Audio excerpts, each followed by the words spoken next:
हम सभी भारतवासियों के लिए एक बहुत ही गौरव की बात है कि ब्रिटेन में अब से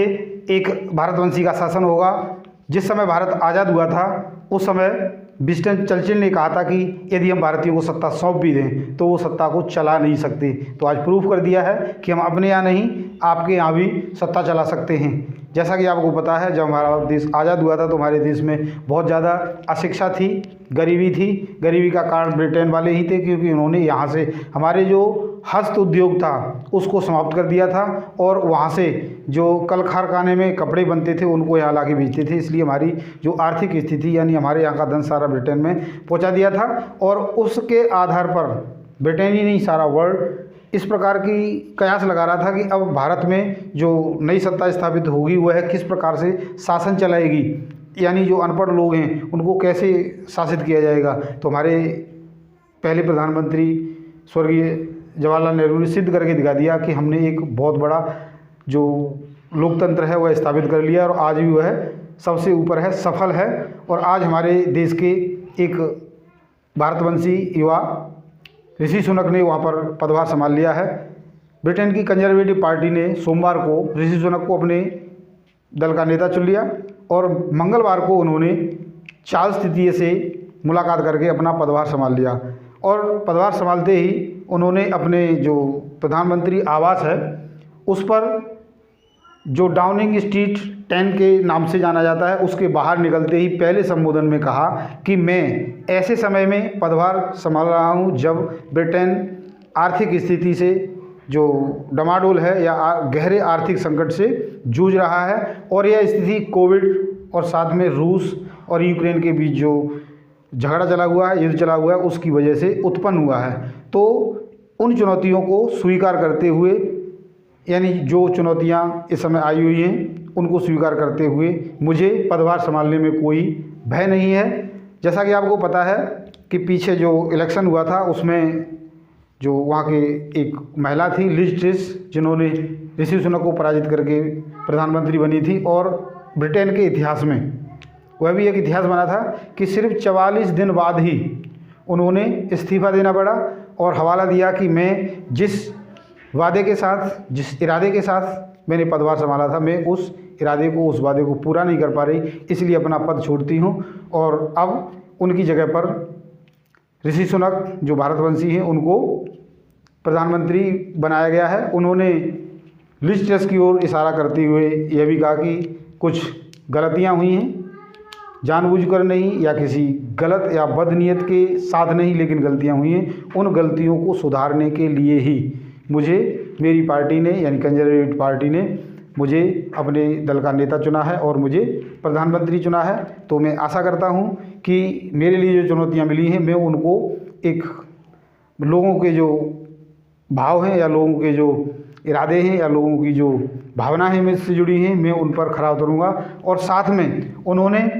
वादा किया सरकारी एजेंडे में विश्वास बहाली का वादा भी किया है। अब उनके सामने एक बड़ी समस्या है कि जो ब्रिटेन में आर्थिक संकट है उससे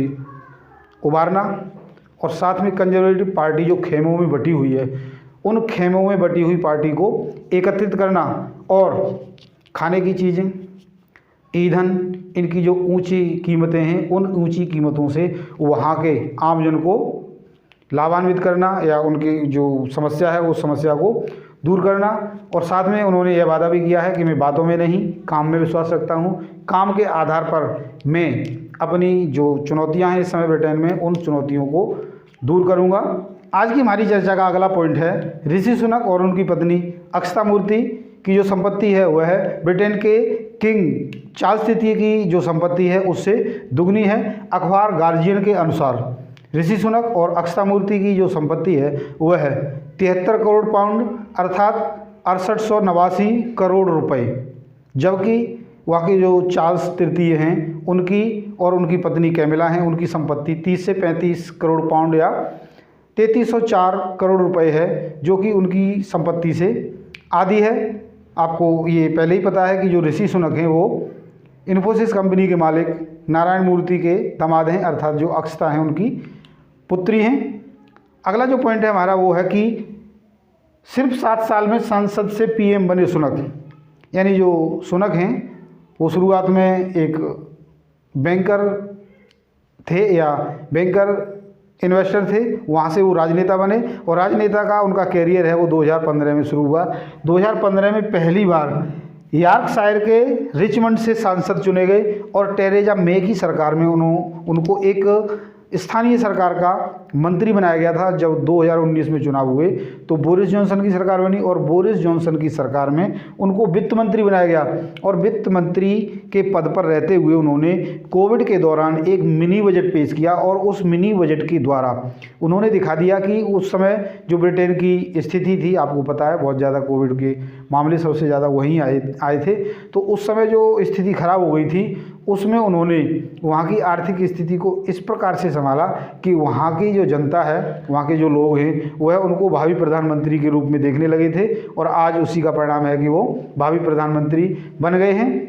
जो विपक्षी पार्टी है उसके चुनाव कराए जाने के जवाब में बोरिस जॉनसन की ओर इशारा करते हुए उन्होंने कहा कि 2019 में जो चुनाव हुए वह पार्टी की जीत थी, ना कि किसी एक व्यक्ति की, यानी उन जीत पर किसी एक व्यक्ति का एकाधिकार नहीं है, पार्टी की जीत थी और पार्टी ने ही मुझे अपने दल का नेता चुना है, अर्थात मुझे पीएम चुना है। तो आपको पता है कि पिछले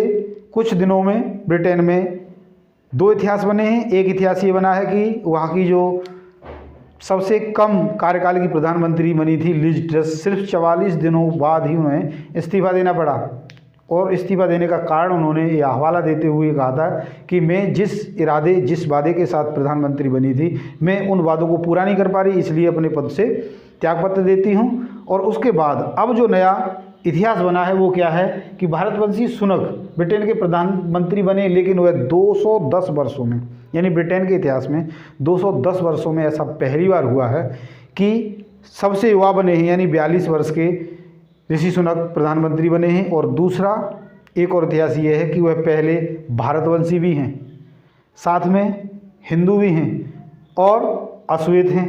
और अब उनको वहाँ पर ब्रिटेन में अमेरिका का ओबामा कहा जाने लगा है, क्योंकि आपको पता है ओबामा अमेरिका में पहले अश्वेत राष्ट्रपति बने थे। तो आशा करता हूँ आज मेरे द्वारा समझाई गई इस जानकारी को आपने अच्छे से जान लिया होगा, हमारी वीडियो को पसंद किया होगा। अगर पसंद किया तो लाइक और शेयर जरूर करें और यदि अब तक आपने हमारे चैनल को सब्सक्राइब नहीं किया तो सब्सक्राइब भी जरूर करें। तो आज के लिए इतना ही, कल यानी अगले वीडियो में आपसे फिर मिलते हैं किसी और चर्चा के साथ। धन्यवाद।